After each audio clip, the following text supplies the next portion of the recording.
সবার জীবনেই একটা সময় ঝড়ঝাপটা আসে, খারাপ সময় আসে।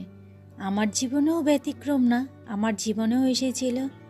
সেই সময়কে অতিক্রম করে তারপর যখন আজ এখানে এসে পৌঁছেছি, এখন এর জন্য একাকিত্বটাকে খুব ভালো লাগে। দেখবে যখন বিপদে পড়বে তখন আশেপাশের আত্মীয় স্বজন বলো, নিজের লোক বলো, বন্ধু বান্ধব বলো, পাড়া প্রতিবেশী বলো, কেউ পাশে থাকে না। তখন নিজের সমস্যাকে নিজেকেই সামলাতে হয়। আজ সবাই দেখে বলে তোমরা কত সুখে আছো, শান্তিতে আছো, কিন্তু বিশ্বাস করো এই শান্তিটা একদিন ছিল না।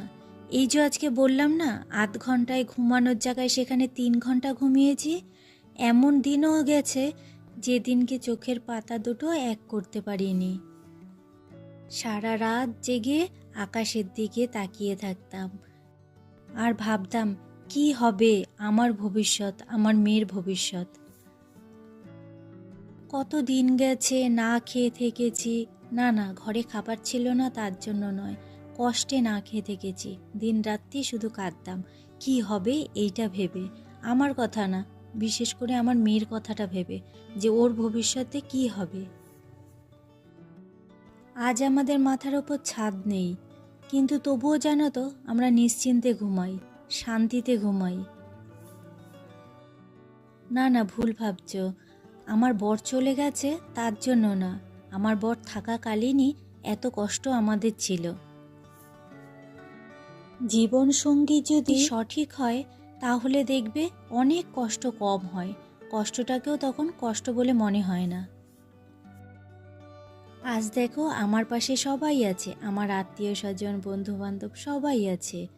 এক সময় এদেরকেই চেয়ে পাইনি। তাই আমার এই একাকিত্ব জীবনটা খুব ভালো লাগে।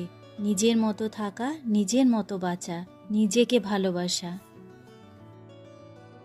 একটা সময় টাকা ছিল, ঘরে প্রচুর জিনিসপত্র ছিল, বলতে পারো সুখ একেবারে উপচে পড়ছিল, কিন্তু শান্তি ছিল না এক ফোঁটাও। আর এখন দেখো, কোনো টাকা পয়সা নেই, আজ কি খাবো কাল কি খাবো এটা সবসময় চিন্তায় থাকে, কিন্তু তবুও সুখ না থাকলেও শান্তি আছে পরিপূর্ণ। মাথার ওপর ছাদ নেই ঠিকই, এই ঘরটা আমাদের নিজেদের নয়, কিন্তু দেখো তারপরেও কি শান্তিতে বসবাস করি।